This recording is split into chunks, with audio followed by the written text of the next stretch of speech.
Buongiorno amici del Círculo. Pues una semana más aquí estamos con un programa con entrevistas maravillosas en las secciones de siempre, pero vamos a hacer una pequeña entradilla como siempre dando una mirada a la actualidad. Yo hoy quiero destacar dos temas fundamentales. Primero, sabéis que el fin de semana pasado ha habido un ataque de Irán a Israel con muchísimos drones y misiles, unos 300. Para mí, ya lo he comentado, ha sido un ataque fundamentalmente cara a la opinión pública local.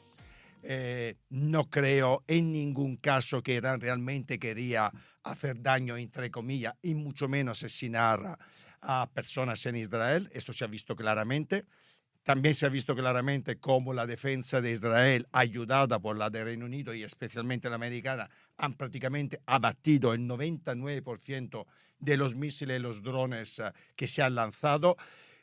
Pero uno de los efectos que ha tenido, que evidentemente Israel, especialmente Netanyahu y su ala de extrema derecha, la están aprovechando para justificar cara a la opinión pública internacional lo que están haciendo. Es decir, el genocidio que están perpetrando y que siguen perpetrando en Gaza.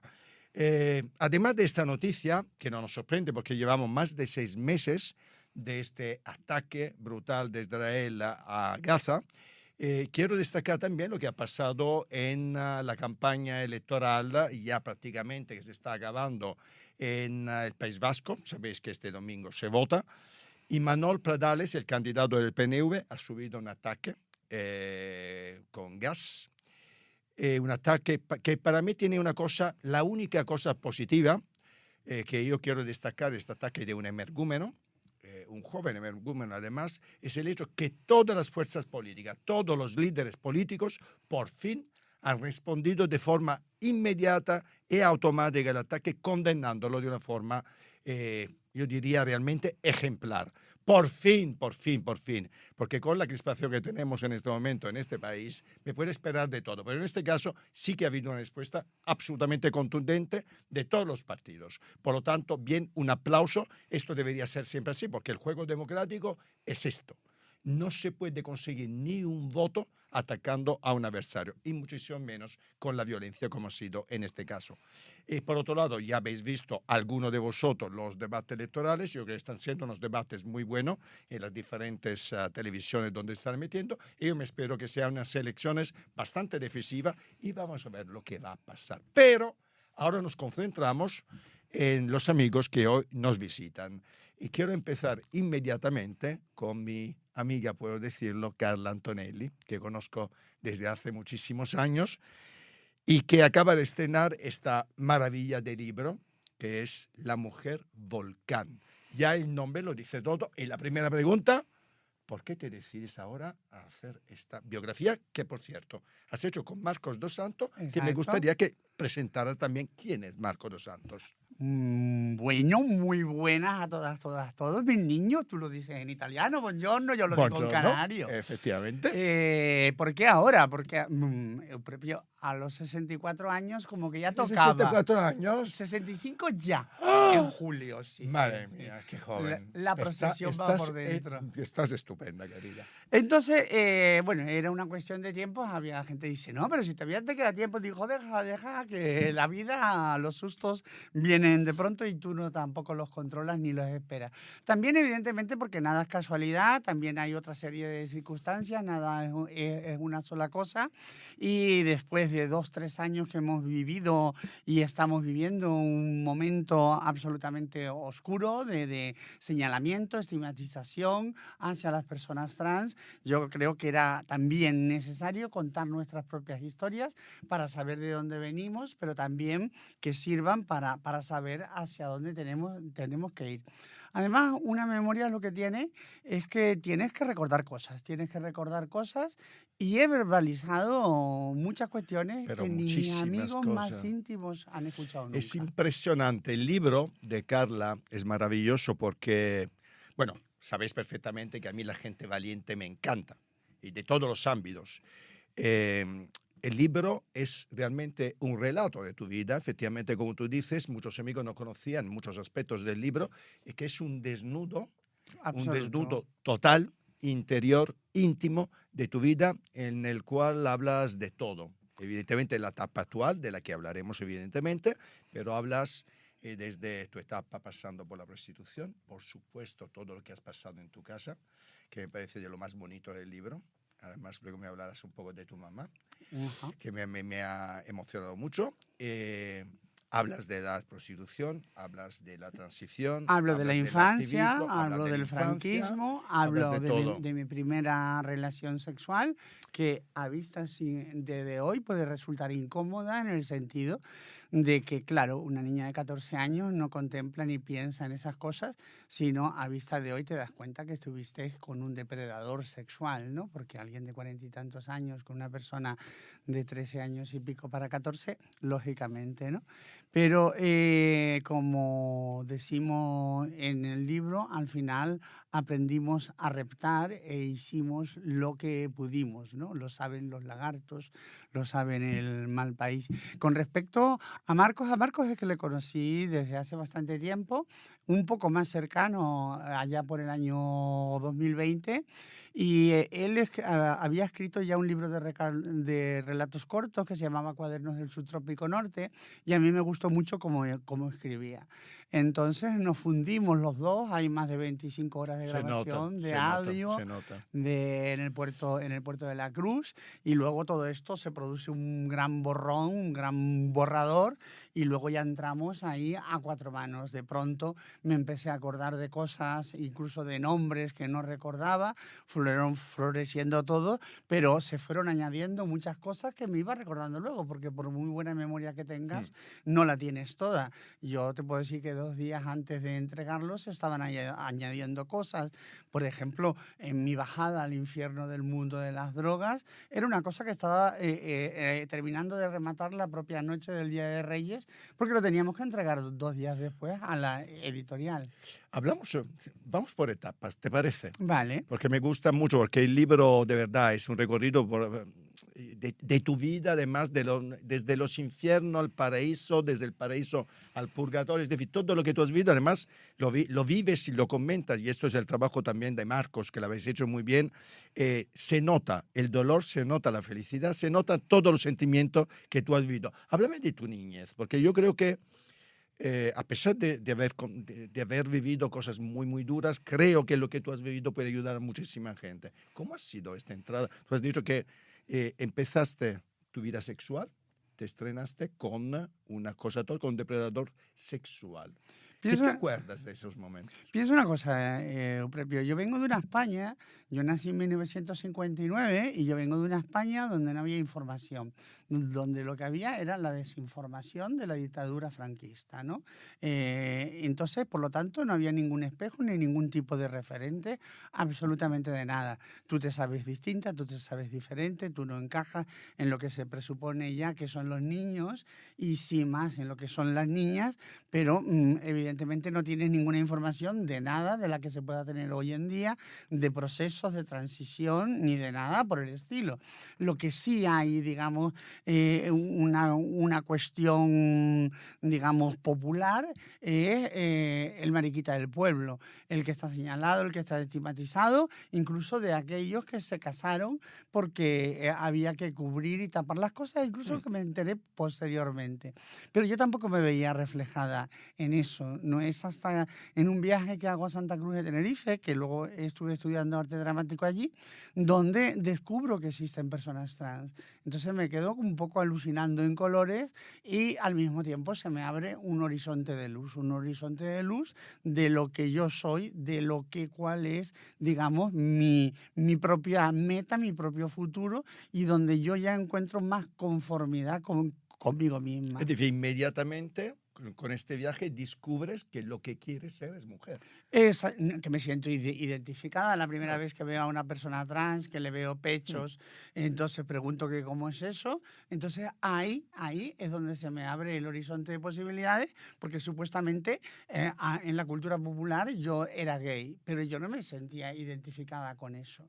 Es verdad que, bueno, que con la representación de Jesucristo Superstar en la Acción Católica del Pueblo, a la que tuve que volver más de 4 décadas después para cosas poco lúdicas, que no vamos a hacer spoiler, pero que sucedieron en el año 2016. Allí, digamos, hago una salida al armario oficialmente, porque los dos personajes que tenía que hacer, uno era Nerón, ya era gay en la obra de Camilo VI, pero como no había quien lo hiciera, también hice Pilato, y yo mariconicé a los dos completamente, ¿no? Cogí saltos de cama de mi madre, todo, y aquello fue un absoluto escándalo, que de hecho no se volvió a representar ninguna obra en esa acción católica hasta bien entrada la democracia, ya como otro tipo de salones. Y en el descubrimiento de tu propia sexualidad, cae en mis manos el libro de Gabriel García Márquez, Cien años de soledad. Yo ahí empiezo a descubrir y a llamarme la atención lo que es el sexo. Volvemos a repetir que no había información, que los cines se cortaba la película cuando había un beso, cuando se veía un pecho. Yo descubro un mundo, entonces yo quiero investigar qué es eso del sexo. Y a la primera opción y oportunidad que se me presenta, termino con lo que habíamos contado antes. Y luego es el descubrimiento de otro mundo, del mundo de las personas trans, que está significado en el Parque García Sanabria de Santa Cruz de Tenerife, y con todas las amigas que encontré. Y de ahí es cuando me doy cuenta, de las manos también, bendita literatura, de otro libro de Orlando, que es Catalina Park. Ahí descubro que hay un mundo en las Palmas de Gran Canaria, y entonces yo ya empiezo a fraguar la idea que yo en Weimar ya no puedo estar más, que yo me tengo que huir, que yo tengo que salir de allí. Ya después de aquella salida al armario no forzada, sino artística, ya el señalamiento era casi acosador. O sea, estamos hablando es decir, huiste del pueblo. Sí, de perder un diente, de puñetazos. Y te encuentras en esa etapa. Con 17 años comienzas este camino que me gustaría que me comentaras de la prostitución. Un camino que desafortunadamente, como sabes, como todos sabemos, que en este programa hablamos mucho de todos los aspectos relacionados no solo con la diversidad, también con el mundo trans, y hemos tenido ya invitadas. Aquí sabemos perfectamente que la mayoría todavía son desempleadas. Hoy en día, no en esa época, hoy en día es que muchas todavía están obligadas para sobrevivir a ser prostitutas. ¿Cómo fue este encuentro con este mundo? No sé, que para mí es sórdido, claro, pero me gustaría saber cómo lo viviste tú con 17 años. Bueno, es sórdido en el sentido que se quiera ver, sí, pero estamos hablando... Yo concretamente de 1977, yo salgo de mi casa y de bruces yo me enfrento, salgo de una zona de confort y me enfrento a la brutal realidad que vive España en esos momentos, que es la ley de peligrosidad y rehabilitación social. Yo me acuerdo, tengo unos 10, 15 días de salvamiento, porque conozco nada más llegar al parque allí a una persona y estoy con él 15 días en su casa hasta que me echa, porque realmente, o sea, yo no entraba por lo que realmente quería él, y aterrizo de nuevo y después de 2, 3 días sin comer y a base de agua, terminas en la esquina y terminas al mejor postor. Intentas buscar trabajo y no lo encuentras. Estamos hablando de que las únicas salidas posibles para las personas trans, sobre todo las personas salidas de su casa, que éramos la inmensa mayoría, porque era rarísimo una familia que aceptara a sus hijas, hijos, hijas trans, o incluso gays o lesbianas. Teníamos que salir de nuestros pueblos, sencillamente éramos repudiadas por nuestras familias. Y ya en la calle te encuentras, digamos, con la situación que no tienes ninguna más salida que esa o el espectáculo. Y allí estoy, y allí en ese parque es donde me pongo la primera hormona, con los chicos de la Cruz Roja que cuento, ¿no?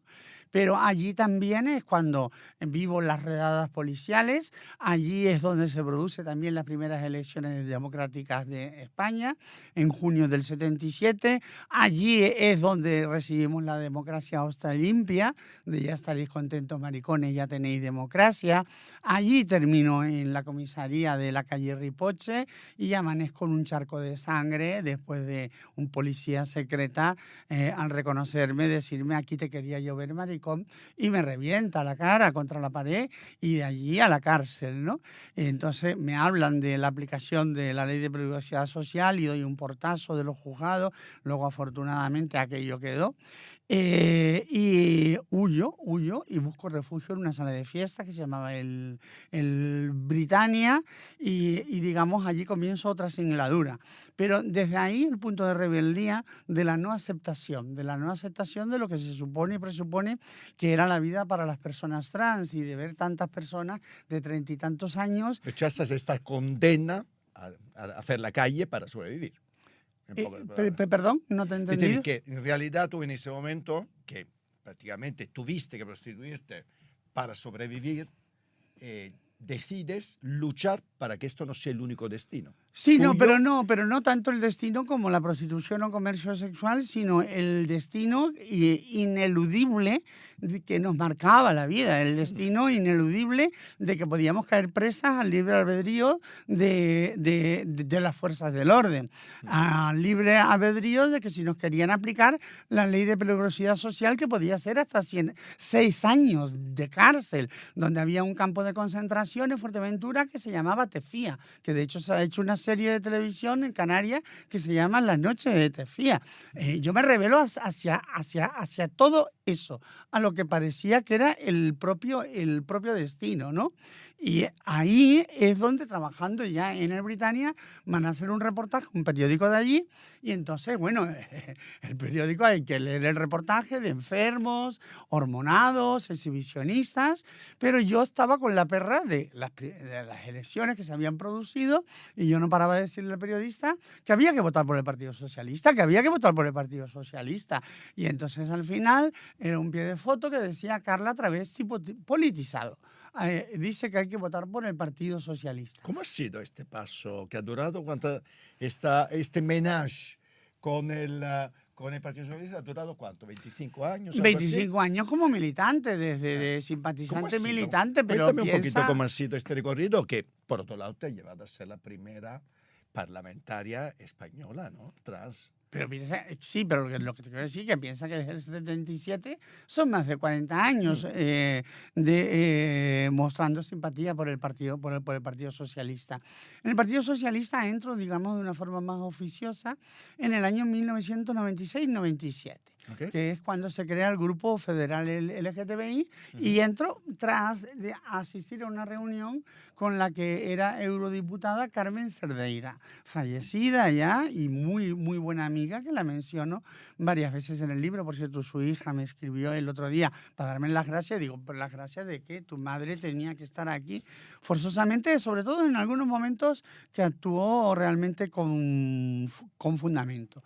Por esa época es cuando entra también Pedro Cerolo en el Partido Socialista, 1997. Luego está la caída de Almunia, luego nos vamos al Congreso, donde sale José Luis Rodríguez Zapatero, elegido como secretario, donde ya se hace un programa electoral y donde ya se recogen, digamos, de las ONG de los colectivos, digamos, todas estas reivindicaciones, como era el matrimonio igualitario o la ley de identidad de género. De hecho, la primera reunión... Sí. Háblame de Pedro. Pues, Pedro Cerolo, al que le debemos, además que a ti también, por supuesto, el matrimonio entre personas del mismo sexo. Porque se lo debemos a él. Bueno, Zapatero por llevar, evidentemente, la ley a ser votada y a ser aprobada y por lo tanto a ser uno de los primeros países del mundo, el quinto, si no me equivoco, a tener matrimonio entre personas del mismo sexo. Háblame un poco de Pedro, que todos lo echamos de menos, por lo menos yo le echo de menos. Como vamos, yo te digo que si Pedro hubiese estado vivo, muchas de estas cosas no hubiesen pasado. Carmen Calvo no se hubiese atrevido a dar el paso que dio, ni Ángeles Álvarez. No.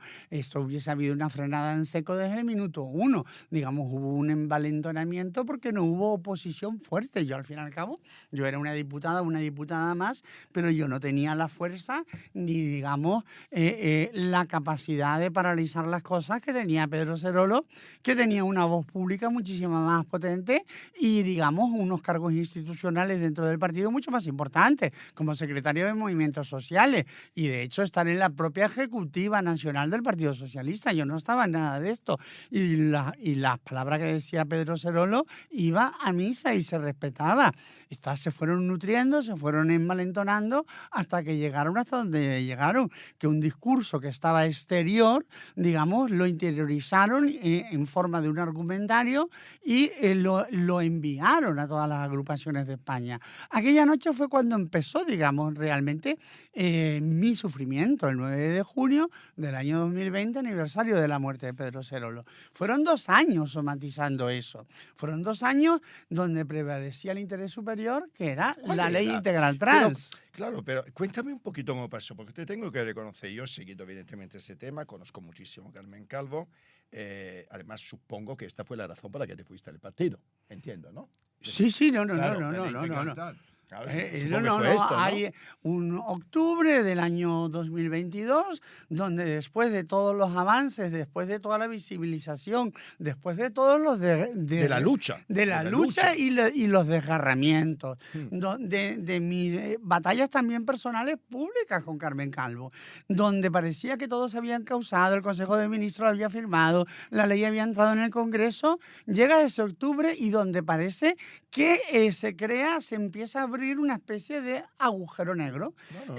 Tan grande que tú te vas, Carmen Calvo, hombre, evidentemente, pues nunca se ha dicho, pero fue un momento también complicado para ella dentro del partido. Bueno, ella es dueña de sus propias decisiones, porque ella no dijo absolutamente nada en el año 2017, 2018, 2019, cuando el propio Partido Socialista redactamos la reforma de la Ley 3/2007, que lo que empezó a criticar en el año 2020, porque ya no existía, ya no el Ministerio de Igualdad no estaba con el Partido Socialista, empezó a criticar lo que no criticó en 2018-2019. Sí, era incluso mucho más avanzado y hablaba de menores de los 6 años. Y era un texto nuestro. Te quiero decir con esto que no era nada ideológico. Era absolutamente una guerra de poder donde nos vimos vapuleadas las personas trans en una guerra de celos por ver quién llevaba la bandera violeta. No hay más. O sea, pero qué feo. Me vas a permitir que feo, ¿no? Que un tema tan importante. Vosotros además lo sabes perfectamente, sois las personas, a mí no me gusta mucho, como sabes, hablar de colectivo, pero sois dentro de todo lo que es el ámbito de las personas LGTBIQ+, sois la persona más indefensa. Esto es así. Vamos a ver. Es así, desde todo el punto de vista, desde el punto de vista laboral, desde todos los aspectos, me parece que fue un momento feo para todos. Ha sido pendenciero.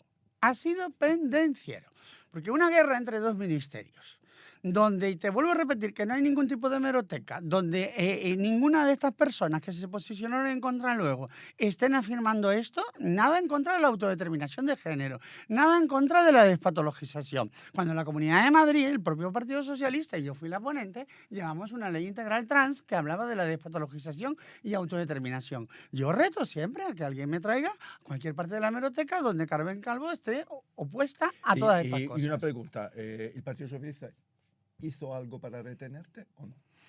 Bueno, yo agradezco mucho las manifestaciones públicas. Estoy hablando de las manifestaciones públicas, que las conozco y todos sabemos perfectamente que es lo que te conocemos, que nos hubiera gustado. No, pero yo estoy hablando de los cargos. No, hombre, es que te quería nombrar a José Luis Rodríguez Zapatero, si no es poco el referente.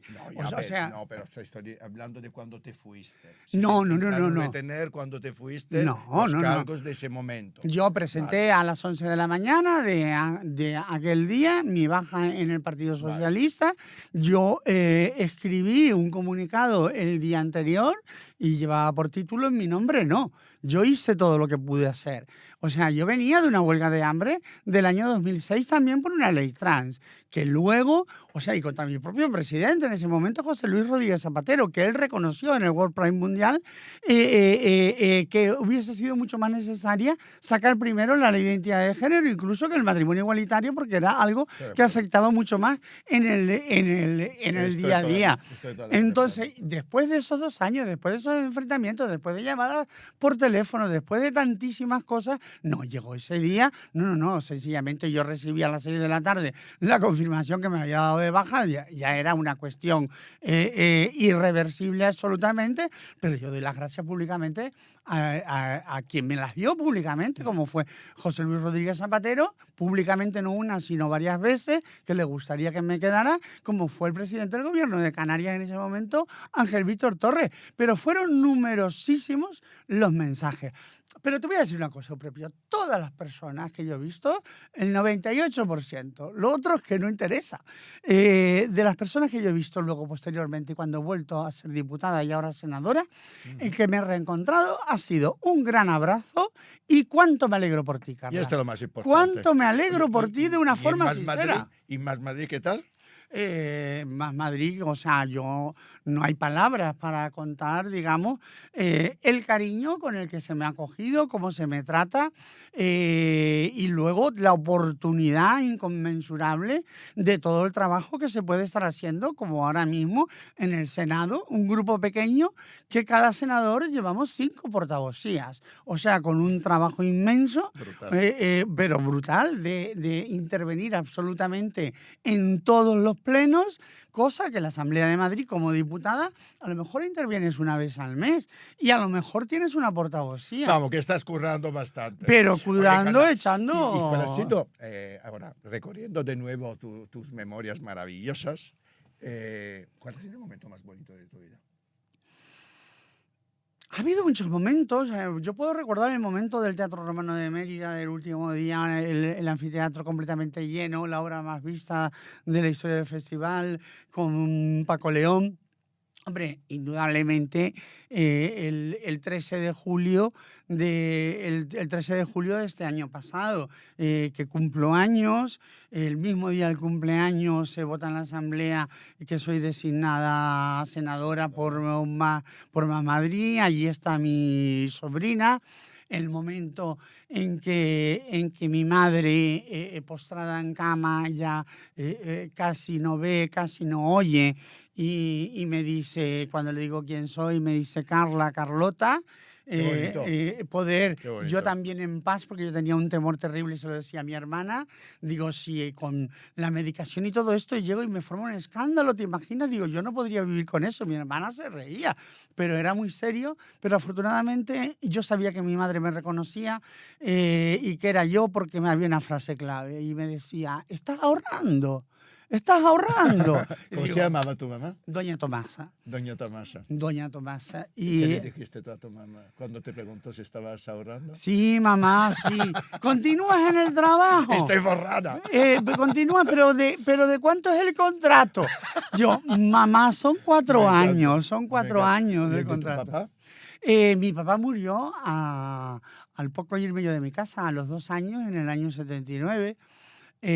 Ahí lo cuento también, fue un 13 de noviembre del año 79, donde yo me entero que ha muerto, pero porque le están dando sepultura, porque a mí no me avisan.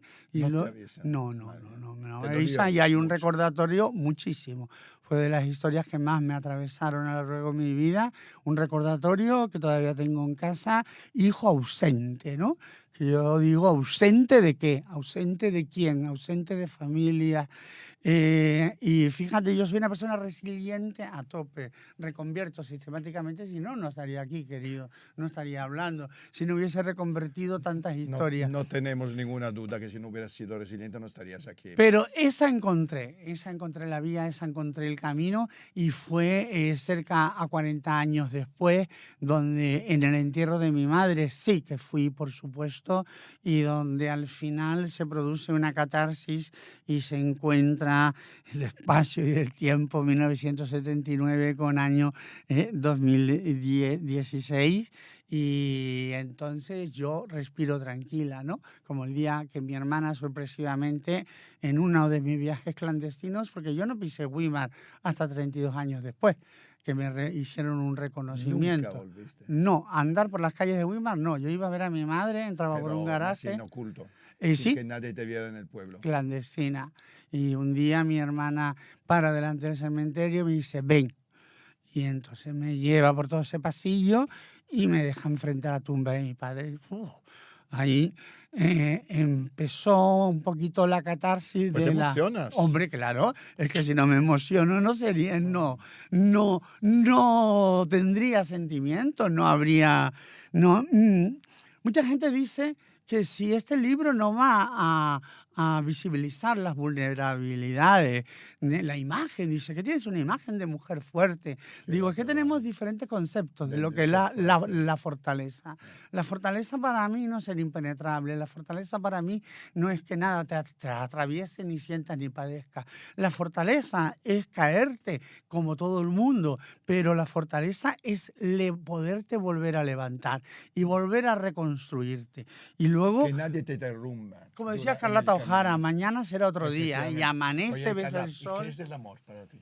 El amor, decía la impronunciable, es un rayo de luz indirecta que te aplasta y te deja hecho mierda. Mi penúltima relación de amor fue un cuchillo en el cuello. Fue implorar por la vida, fue violencia machista, fue durmiendo con mi enemigo, fue la imagen de para todo el mundo, una increíble persona y para el interior un maltratador psíquico y físico. ¿Por qué se ama? Bueno, no tenemos que recoger, también es algo de lo que hablamos todos los días en este programa, la violencia de género. ¿Por qué se llega a no poder salir de un amor tan desgraciado como es amar a un maltratador? Eso muchas veces hay gente que tiene capacidad de empatía suficiente para imaginarlo y ponerse en la piel, pero Complicado, ¿eh? sí, pero yo muchas veces he leído gente como es que no sales a la primera hostia, como si todo se produjera en una primera hostia. Vamos a ver, lo que hay es todo un proceso de anulación y de despojarte, digamos, de tu fortaleza y hacerte sentir que eres una mierda, que no eres nada, que no vales para nada, que no tienes criterio.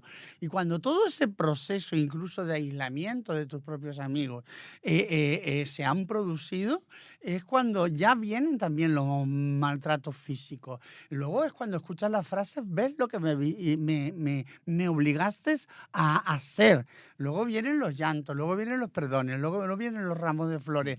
Entonces, a veces, para algunas personas, no pueden llegar a comprender nunca esto si no lo han vivido. Otra gente sí lo llegan a comprender porque tienen la empatía suficiente para imaginarlo. Por eso tantas veces que oigo a tantas mujeres hablar de cómo han sido los procesos son casi idénticos todos en el sentido del proceso de captación, anulación, reconvertimiento en otra cosa distinta a la que conoció para luego dejarte hecha mierda. Y muchas veces cuando ya eres una piltrafa es cuando incluso se permiten el lujo a veces de abandonarte. Pero si tú quieres abandonarle en ese momento, como consideran que tú eres una posesión, entonces es cuando viene la virulencia los asesinatos. Claro. Yo fíjate que una de las primeras películas que vi cuando tenía 14 años era Yo sono mía, que no sé cómo se traducía en español, supongo Yo soy yo. Eres solo mía. Con María Schneider, adolescente. Y esa peli que vi con 14 años a mí me marcó un mogollón. Además la vi solo en el cine. Y esa es una peli que a mí se me quedó en la cabeza. Digo, coño, existe esto, pero estamos hablando de hace ya 50 años, Claro. casi, 40 y pico años. Era lo no hablado, o sea, ojo, ¿eh? Bueno, hay mucha gente todavía no quiere hablar de estas cosas y tú sabes que mucha gente además no acepta que haya violencia de género. Sabemos perfectamente que hay un partido con el cual tú evidentemente te calientas muchas veces que no reconoce la violencia de género. Y otras tantas cosas, ¿no? Y otras tantas cosas. A mí me gusta siempre acabar este programa con una pregunta que es hablar de algo que me parece muy cursi, que son los sueños. ¿Qué sueño tienes? Yo, el sueño Porque tú has conseguido muchas cosas en la vida. Que este libro está llena de lágrimas, de dolor, pero también de mucha felicidad y de muchos logros que tú has conseguido en la vida. El sueño es volver a andar los caminos que se han desandado.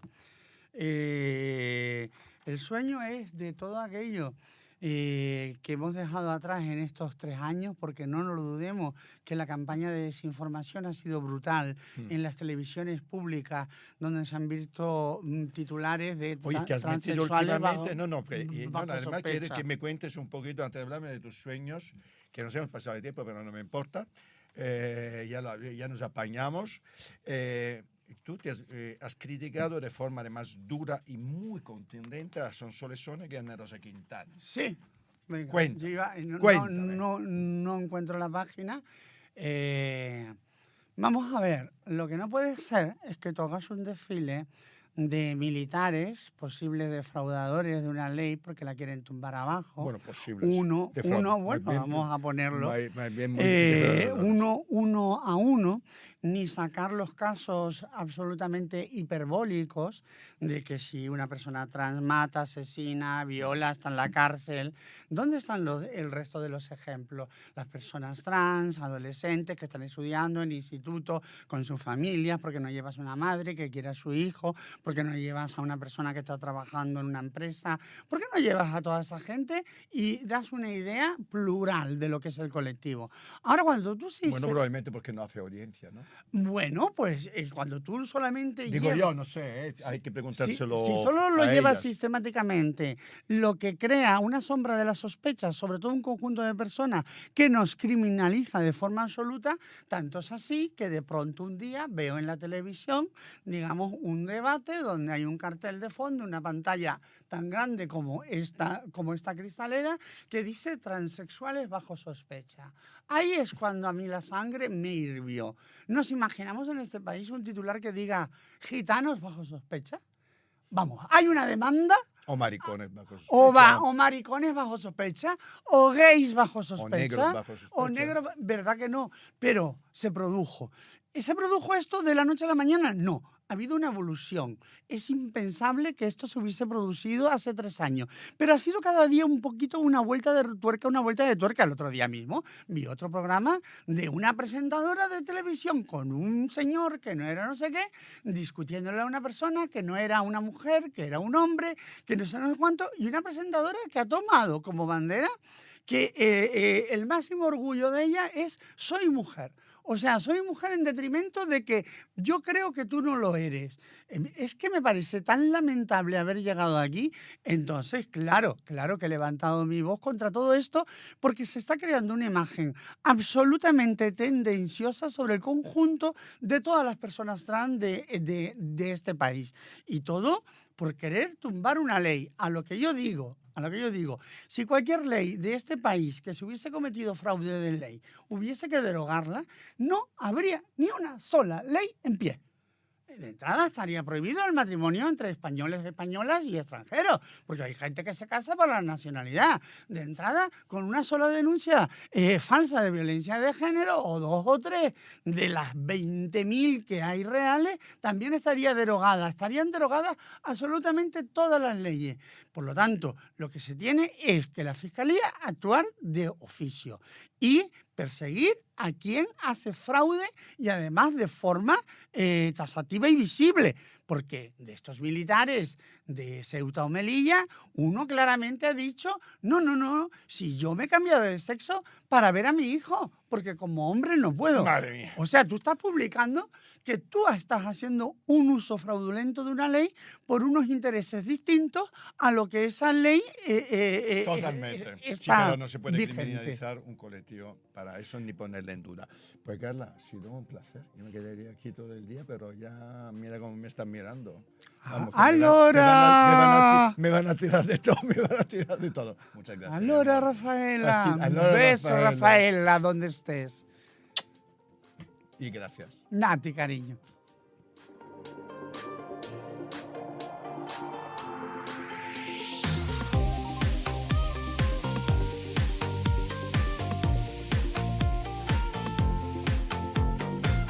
Bueno, sabéis que yo como abogado de formación siempre toco los temas de la justicia, pero todavía no hemos tenido ninguna invitada o invitado que realmente nos hable de la salud de la justicia española y además con diferentes ámbitos, porque cuando pensamos en la justicia pensamos a jueces, abogados, a delitos, pero nos olvidemos de muchas figuras jurídicas que hoy, en cambio, comentaremos muy en detalle con Marlene Esteves. ¿Qué tal, Marlene? Muy bien, encantada de estar aquí. Recién llegada de Barcelona. Así ¿Qué es. tal ha ido el juicio? Muy bien, ya te diré el resultado. ¿Qué tal la jueza? Pues mira, maravillosa. Tengo ¿Sí? que decir, porque además no me había pasado nunca, como muy involucrada, y ha dicho una cosa que echo de menos de lo que es el derecho continental, el que ha querido llevar a cabo una práctica, se dice un reconocimiento, ¿no? In situ para ver la prueba. Era sobre un edificio, unos decíamos que si las obras estaban bien hechas, otros que no, y ha dicho ella, ha salido de ella, que esto es muy anglosajón, no quiero ir a verlo con los peritos in situ Qué para bueno. poder observarlo y entenderlo. Yo casi me Eso caigo sí y que me es raro. desmayo. Esto sí que es raro. Bueno, Marlene, para quien lo conoce, que sois poquitos, porque en el ámbito jurídico, desde luego, es una de las grandes figuras de este país. Sofia del Bufete Roca Suñent, presidenta de Women in a Legal World, del cual hablaremos mucho, con un premio maravilloso que habéis celebrado hace poco en un sitio espectacular. Y luego eres también presidenta del Centro de Mediación Empresarial de Madrid. Y yo quiero empezar por ahí. Vale. Porque tú sabes perfectamente, aunque tú eres presidenta del Centro de Mediación Empresarial de Madrid, que hay un gran desconocimiento de lo que es la figura jurídica de la mediación y muchas veces se confunde con el arbitraje. Sí. Entonces me gustaría que realmente a la gente que nos está viendo, que nos está escuchando, nos comente qué es la mediación y en qué se diferencia del arbitraje. Pues Euprepio, gracias por darme la oportunidad de hablar de una de mis pasiones, ¿no? Que es la cultura del acuerdo. Tú y yo hemos tenido la oportunidad de hablar este tema varias veces y sé que eres un defensor también de esta manera de resolver conflictos, porque al final los conflictos son inherentes a la vida humana, a la vida empresarial, y hay diferentes fórmulas de afrontarlos. La mediación efectivamente se confunde, te diría, con el arbitraje y con la negociación. Porque muchas veces te dicen, no, es que yo ya he negociado. Y dices, ya, pero, y está muy bien, y además hay que hacerlo. Pero la realidad es que la mediación es un bicho distinto que la negociación. Yo te diría que la negociación es la mediación es una negociación asistida, en la que hay un tercero, ¿no? Independiente, imparcial, al que llamamos para ayudarnos a llegar a un acuerdo. Y esto hay cierta reticencia en España todavía para creer que un tercero nos puede ayudar. Yo, si os puedo pedir algo, es que confiéis, que deis la oportunidad, ¿no?, de probar. Esto era como hace unos años, cuando pasaba lo mismo con el tema del psicólogo, del coach, que no, pues si yo ya me soluciono todo yo solo, pues seguramente sí, fenomenal. Pero no pasa nada por probar y a lo mejor nos pueden ayudar, ¿no? Pues la mediación es esa negociación asistida en la que un tercero va a ayudar con técnicas, con las preguntas correctas, a desengranar y a ver todo aquello que normalmente no se ve. Sin esa duda. Parte del iceberg que está debajo y que es donde están los problemas de comunicación. Sí, de hecho, cuando pensamos en la cultura popular, a la mediación pensamos a las grandes mediaciones, o que de repente el Partido Socialista y el Partido Popular buscan un mediador para sus temas complicados, con el tema de la solución de la vergüenza, de la no renovación del Consejo General de Justicia, del cual te voy a preguntar. Y no, amigos, como os está diciendo Marlene, la mediación es una figura jurídica bastante desconocida, muy poco aprovechada en España, y yo creo que tengo algún pensamiento sobre por qué no lo es. Ya lo hemos hablado con Marlene, pero lo vamos a hablar ahora aquí. La mediación es algo que no sirve solo para grandes conflictos o negociaciones internacionales o guerras, sirve también para conflictos pequeñitos de nuestra vida cotidiana. Desde tu punto de vista, Marlene, aunque le hemos hablado en privado, ¿por qué crees que en España es una figura jurídica esencial, pero que nos despeja en absoluto, casi desconocida? Creo que es un tema de cultura. Fíjate, es algo que tienes que haber mamado, haber experimentado. Yo he tenido la suerte de probar la mediación en primera persona, ¿no? En Londres estuve trabajando una época grande allí, en un despacho de abogados, y todos los temas que llegaban se mediaban de forma natural. Y aquí el concepto, tú llegas a una empresa y dices, no, pero te viene con un problema, ¿no? Tengo que reclamar esto a esta otra empresa. Y tú le dices, no, vamos a mediarlo. Entonces, Marlene, ¿qué pasa? ¿Que no te crees el tema? ¿O van a pensar que tenemos una posición débil si hacemos esa aproximación? Es que no tiene nada que ver, ¿no?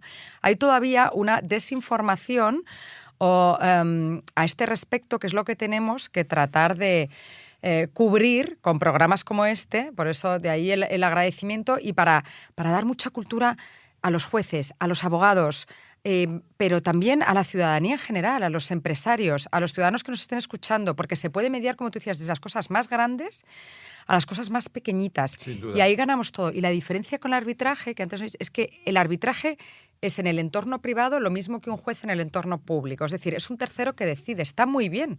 Y a veces podrá ser la solución adecuada. Pero es mucho mejor, y ahí enlazamos con los temas de cómo está la justicia, cuando las partes llegan a un acuerdo, sea porque han podido ellas dos solas o porque un tercero les ha ayudado, que no se le va a imponer. Cuando tú llegas a un acuerdo, a que te cuesta menos siempre cumplirlo, es que el porcentaje de cumplimiento de esos acuerdos es infinitamente superior al de si te lo imponen vía sentencia o vía laudo. Con lo cual, por favor, demos la oportunidad de probar en ese sentido. Sin duda, pero también tú sabes que yo, que soy malicioso y mal pensado,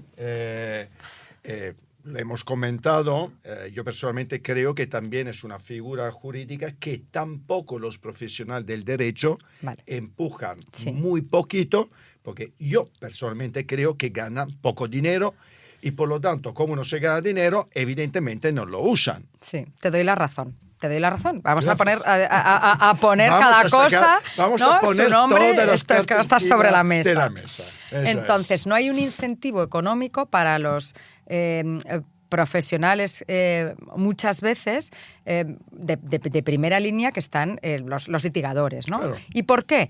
Porque, y ahí es un tema que no es solo culpa, si me permitís la expresión, de esos profesionales, también responsabilidad de todos los que operamos, es decir, también del empresario, porque esto se tiene que valorar.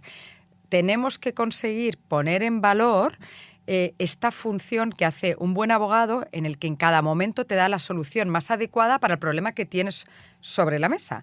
Entonces, y eso es pensar a largo plazo y no pensar a corto plazo. No, yo quiero este tema ya y cojo el pleito, son 5 años y van a ser tantos fees. Bueno, es que a lo mejor eso es lo que hay que hacer en un momento puntual, pero a lo mejor otra cosa la podemos solucionar en un mes. Y es maravilloso. Y tú te lo quitas de tus cuentas de pérdidas y ganancias y te olvidas del problema y te centras en tu negocio, pero me lo tienes que valorar.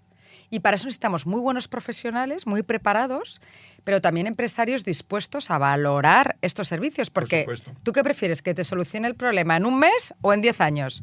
No sé, yo se lo pregunto. Y además, yo quiero que entendáis una cosa muy importante. Es decir, uno de los problemas importantes de la justicia que también me gustaría comentar contigo es pues el retraso absolutamente abrumador que tenemos en la justicia, donde a veces para solucionar un litigio pasan años. Y evidentemente los años te llevan a perder dinero, a perder la paciencia, a tener un desgaste emocional en muchos casos absolutamente brutal. Por lo tanto, a nivel de tiempos, la mediación realmente es esencial. Y en otros países, evidentemente, se utiliza muchísimo más. Y yo personalmente creo, Marlene, no sé si tú estás de acuerdo, que hay también un tema de formación. Es decir, así como tú y yo ahora estamos hablando con nuestro público de este tema, creo que los medios hacen poco para informar sobre este tema, que la mayoría de la gente no conoce directamente. Por lo tanto, ¿qué se puede hacer para acelerar este proceso de conocimiento de esta herramienta jurídica? Pues creo que al final hay una cuestión que es generar cultura del acuerdo, ¿no? Que hablábamos antes. Se pueden hacer desde programas de divulgación hasta campañas de publicidad. Es decir, yo desde el Centro de Mediación de la Cámara de Comercio de Madrid decíamos, o sea, hablemos con Metro, hablemos, es decir, con los autobuses, con las grandes empresas, claro, con todos, para generar esa conciencia. Y al final es sembrar, ¿no?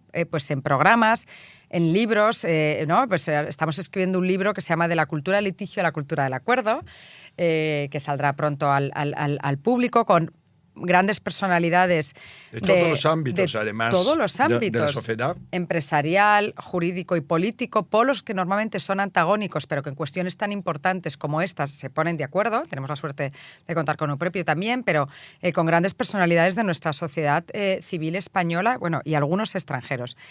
Al final son iniciativas que ayuden a concienciar y también a demostrar que, bueno, que sí que se puede. Y formar Por ejemplo, yo me acuerdo que hace años fui a hablar con la Universidad Politécnica en el máster de Derecho de la Construcción, de Derecho a la Construcción, en el máster de Construcción, que no de Derecho, y yo les propuse, les digo, ¿por qué no metemos la asignatura en el ámbito de la construcción? Hay mucho conflicto, mucho litigio. Digo, ¿por qué no metemos la mediación? Me miraron así al principio, la mediación, pero si son ingenieros y empresarios. Y dije, por eso. Bueno, pues les encanta. Claro, que se supone que un ingeniero no tiene Pues, genética no, pues el gen de la negociación. Y te digo, Pero, se supone que son todos cuadriculados, no negocian nunca. Es un falso mito. Igual el que los abogados no nos llevamos bien con los desarrolladores informáticos. Sí que nos llevamos bien. Y los ingenieros entienden esto muy bien cuando se lo explicas. Dice, pero bueno, ¿cómo no me lo habían contado a mí antes, no? Y esa es la reflexión, lo que es bonito. Y ahora lo hemos metido también en el máster de Supply Chain con el IE. Pero hacemos, o sea, que no solo de derecho. Al final esto cala cuando el empresario entiende que esto le puede ahorrar problemas, tiempo, dinero, mejores relaciones comerciales. No, al final dices, bueno, es que las cosas caen por su propio peso. Hay que querer confiar en el sistema. Sí. Pero Marlene hace muchísimas más cosas.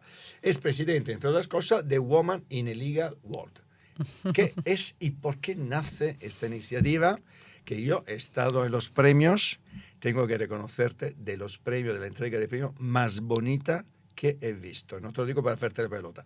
Realmente espectacular. El sitio, el ambiente, bueno, y una convocatoria increíble. Muchas gracias. Cuéntame un poquito cómo nace esta iniciativa. Pues mira, nace desde... Que la quinta edición, si no me equivoco. Es la quinta edición de los premios y vamos a hacer ahora 6 años del nacimiento. O sea, los premios nacieron simultáneamente, es bajo la presidencia de Su Majestad la Reina, y nace porque queríamos precisamente promocionar el talento femenino dentro del sector jurídico para ayudar a que hubiera más mujeres en puestos de responsabilidad, porque al final las cosas se cambian casi siempre desde los puestos de responsabilidad, ¿no?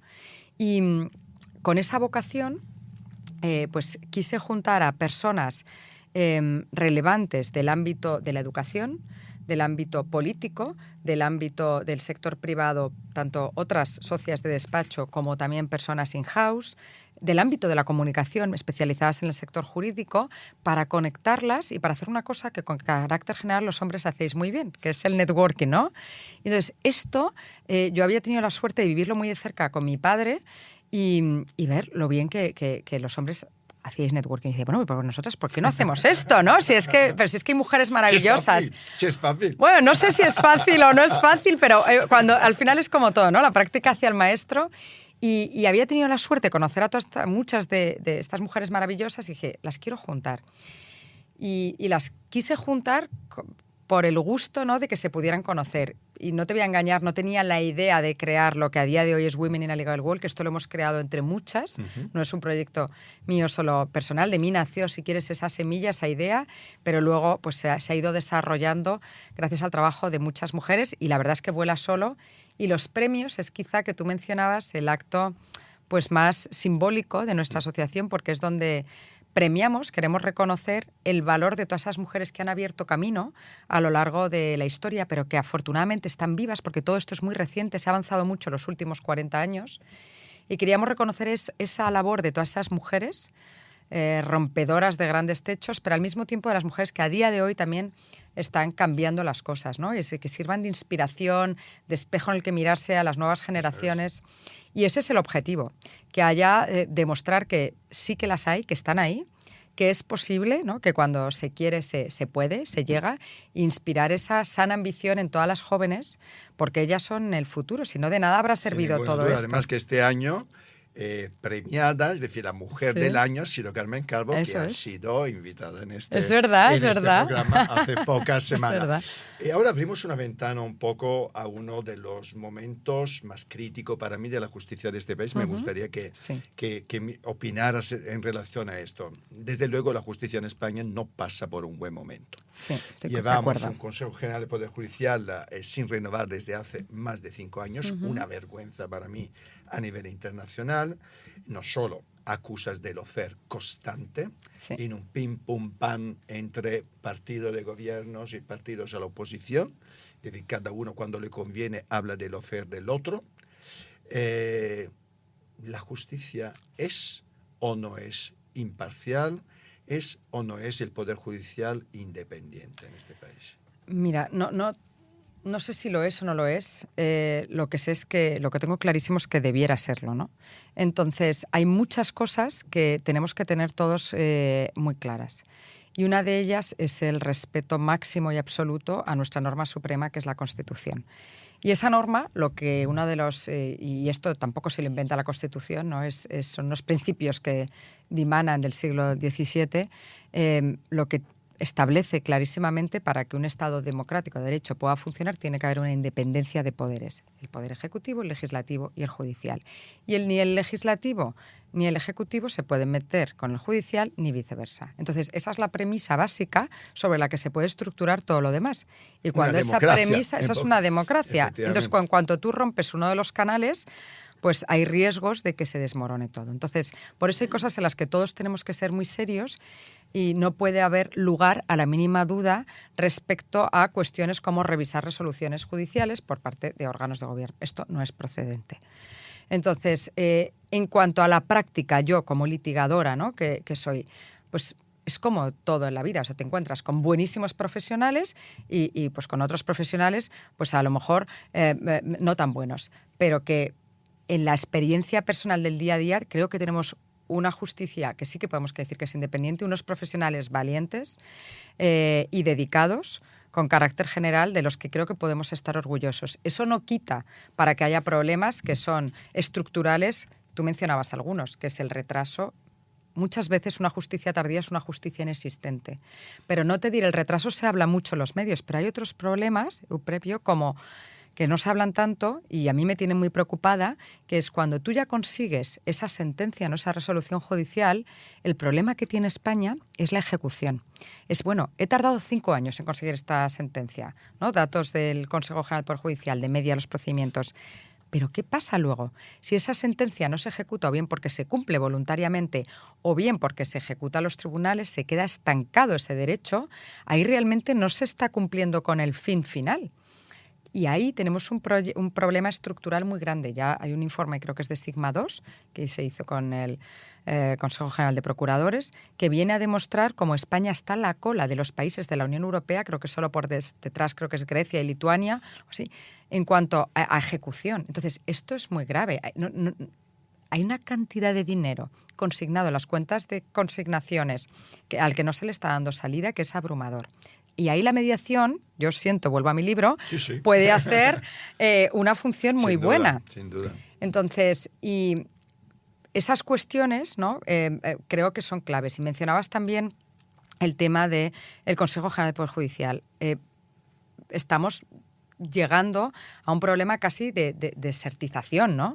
Necesitamos urgentemente que se renueve. Muchos de los cargos están caducados, expirados, o sea, y esto necesita una solución rápida, necesita un compromiso, necesitamos un pacto de Estado, como el que se consiguió hace años con el PP y con el PSOE. Pero parece que ahora es una utopía hablar de pacto de Estado en este tema y en todos los demás, porque hay unos cuantos temas aparcados, ¿no? Sin duda. Que no se solucionan. Sí, pero ahí realmente necesitamos esa visión a largo plazo, esa visión de Estado por parte de todos nuestros políticos, de nuestros jueces, y para ser capaces de pensar qué es lo mejor, no a día de hoy para nuestros intereses cortoplacistas, sino a largo plazo. ¿Y no crees que en este caso, Maleni, yo soy un poco bruto en estas cosas y considero que a veces las soluciones hay que hacerlas, forzarlas también un poco? Porque si los políticos durante 5 años no se ponen de acuerdo, a mí personalmente me resulta un poco chocante que los jueces del Consejo General de Poder Judicial no se pongan en huelga directamente para obligar a los políticos a tomar decisiones. Me consta que algunos lo han pensado en algún momento, ¿no? Lo ha hecho solo uno. Sí, es verdad. Sí, sí. Fue. Sí, ha sido el único que ha tenido el valor de irse. Es decir, aquí os quedáis. Sí. A ver, entiendo el punto. Lo que pasa que creo que, como herramienta de presión, ¿no? Pero creo que el problema es más estructural y tiene que llegar de la base. Es decir, necesitamos un acuerdo de fondo y es posible.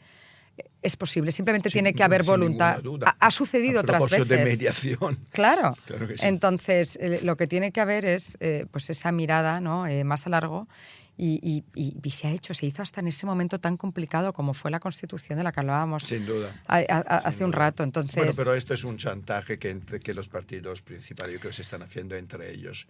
Es una especie de realmente incomprensible para los ciudadanos. Yo personalmente creo que frente a este uso de las instituciones y abuso de las instituciones, creo que los ciudadanos realmente no saben cuánto están siendo rehenes, ¿no? Así es, de los políticos sin escrúpulos, para mí.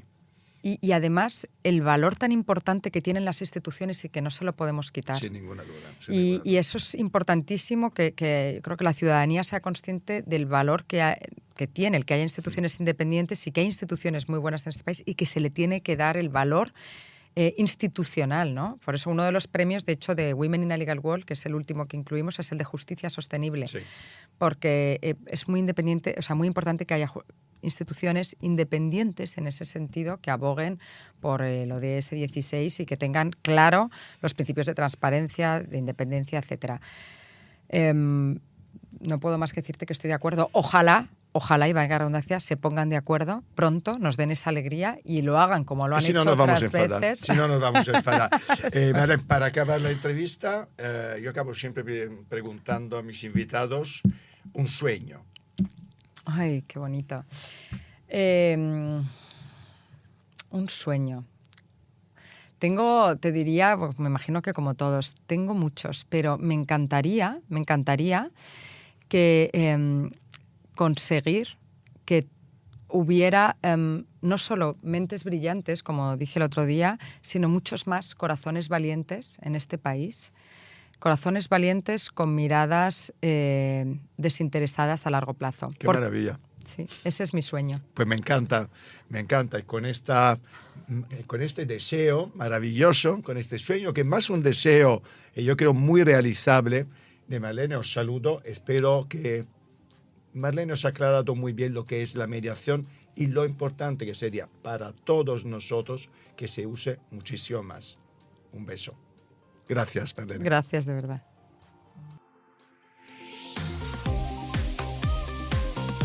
Bueno, aquí hoy os lo habéis pasado muy bien con Marlene Esteves y con la gran Carla Tonelli. Madre mía, yo todavía estoy emocionado, ¿eh? Pero bueno, ahora toca dedicarle 2 minutos a nuestra casa, al Círculo de Bellas Artes. Es su agenda, la agenda del Círculo, en 2 minutos.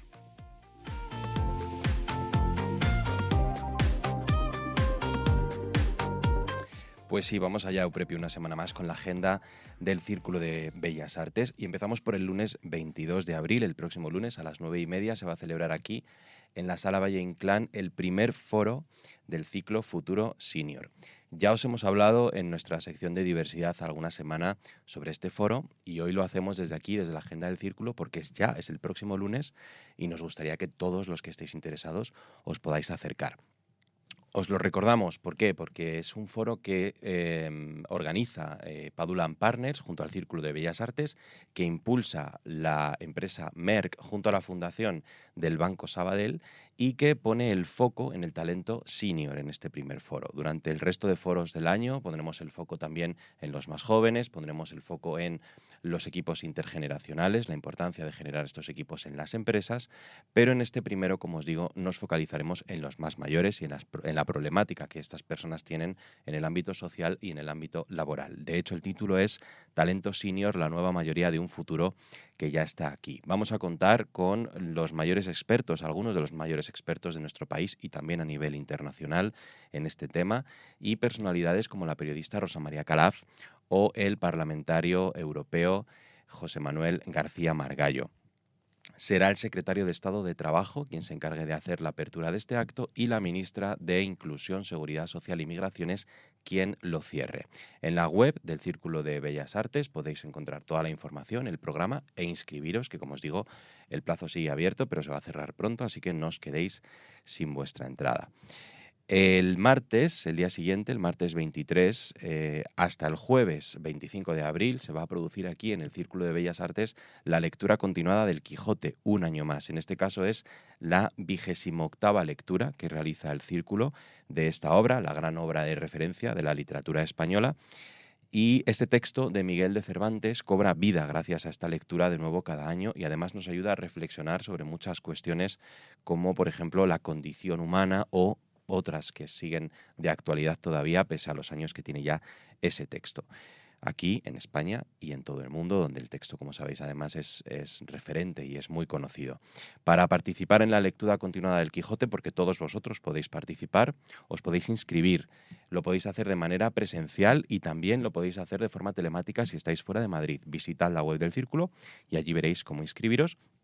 Veréis los horarios, los días y también todas las actividades que va a haber que giran en torno a esta lectura.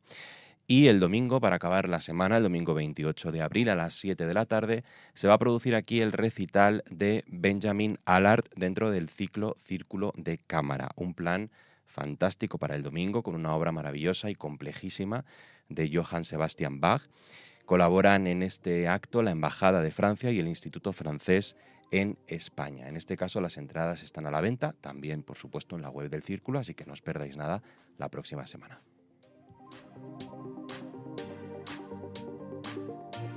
Una semana más hemos hablado mucho en este programa del colectivo trans, de la ley trans y de una gran protagonista de todo lo que ha pasado a nivel positivo en el colectivo trans y en el mundo de la diversidad.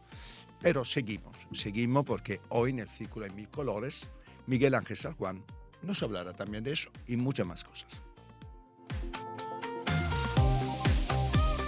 Pues sí, Euprepio, vamos con la sección Círculos de Mil Colores, que como cada semana nos trae las últimas noticias sobre diversidad. Y esta semana empezamos con una noticia muy dura y muy triste. Un casero de Murcia, un indeseable, vamos a decirlo así directamente, acosa a su inquilina. Esto ya es gravísimo, pero es que además es una persona trans a quien insulta por ello y se cree con derecho a abusar de ella. Ella misma ha afirmado que si no tiene sexo con él va a subirle el alquiler, que la espía para verla desnuda en la ducha y la insulta llamándole maricón con tetas. A esta chica, sus propios padres le echaron de su casa, en Rabat, donde nació, al saber que era una persona trans y después tuvo que huir de su país hasta que acabó aquí en España. Como muchas de estas personas, y como ya hemos comentado aquí muchas veces en el programa, acabó dedicándose a la prostitución por la discriminación que existe y la dificultad que tienen para acceder a un empleo y ha tenido que soportar pues no solo ese rechazo de su familia, sino que sus clientes incluso le lanzasen piedras y ahora se ha encontrado con un casero que también quiere abusar de ella en Murcia, un energúmeno. Ella subsiste con 400 euros al mes y pide ayuda porque no puede afrontar una subida del alquiler y porque además es una situación, lógicamente, que no puede soportar ni un día más. Además, quiere visibilizar que muchas personas musulmanas también son trans y que esto a veces se habla muy poco, ¿no? Y que sufren una doble discriminación por su origen, por su cultura, por su religión y además por ser personas trans. Nosotros desde aquí no solo pedimos, por favor, ayuda para esta chica, sino también que las empresas y las administraciones públicas tomen conciencia de esto y se generen oportunidades laborales y se deje de discriminar a las personas trans simplemente por ser como son, para que puedan tener una vida digna. Y después de esto, algunos titulares muy rápidos. En Alemania se acaba de aprobar la autodeterminación de género en el registro civil, una ley que sigue la estela de la ley que se aprobó aquí, en España. Y por otro lado, el personal funcionariado de la Administración Regional de Castilla-La Mancha va a tener por primera vez cursos de formación en materia LGTBI. Sesiones formativas de sensibilización para que en el desarrollo de su trabajo pues no discriminen a las personas LGTBI con las que trabajan o a las personas para las que trabajan, porque la administración pública trabaja para todos nosotros. Una muy buena noticia porque es una formación que creemos que debe tener todo el mundo que trabaja en la administración pública. Y dos puntos importantes para acabar respecto a la brecha de género. Hay un informe que acaba de publicarse recientemente de Ipsos que dice que 1 de cada 5 hombres cree que quedarse en casa para cuidar de los hijos le hace menos hombre. 1 de cada 5 en España. Y siguiendo esta misma estela, según datos del CIS, los jóvenes varones en España son cada vez más de derechas y las mujeres cada vez más de izquierdas. Y esto se debe principalmente a que existe una imagen sesgada de lo que es el patriarcado que nos ha acompañado durante los últimos años y de lo que hemos hablado aquí mucho, y de la discriminación que existe en muchos ámbitos todavía respecto a las mujeres. Los jóvenes dicen que ellos ven que en su entorno las chicas de su edad han tenido la misma oportunidad que ellos para estudiar, por ejemplo, entonces no son conscientes todavía de esa discriminación que existe en otros ámbitos como el laboral. Malos datos estos de estas dos encuestas, especialmente de la última del CIS, que entre todos tendremos que cambiar para apostar, como hacemos aquí siempre, por una sociedad más inclusiva con las mujeres, con las personas trans, con las personas con discapacidad, con las personas más mayores y en general con todo aquel que sea diferente por algún motivo.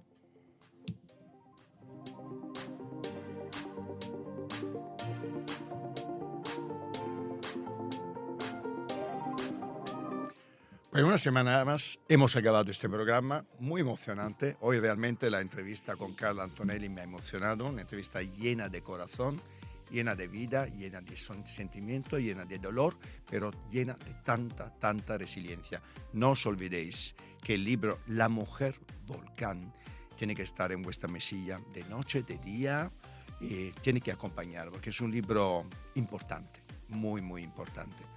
Y quiero recordaros también, para acabar este programa, que el próximo lunes, aquí en el Círculo de Bellas Artes, en la Sala Valle Inclán, tendremos el comienzo del Foro Futuro Senior, con el primer foro, un foro fantástico en el cual tendremos a Margallo, tendremos a la ministra de Inclusión, Seguridad Social y también Inmigración, tendremos secretario de Estado del Trabajo, tendremos muchísimos invitados hablando de edadismo. Por lo tanto, os esperamos aquí. Si no lo habéis hecho todavía, inscribiros, porque merece la pena hablar de edadismo. Yo os doy un abrazo y nos escuchamos y vemos la semana que viene. Chao.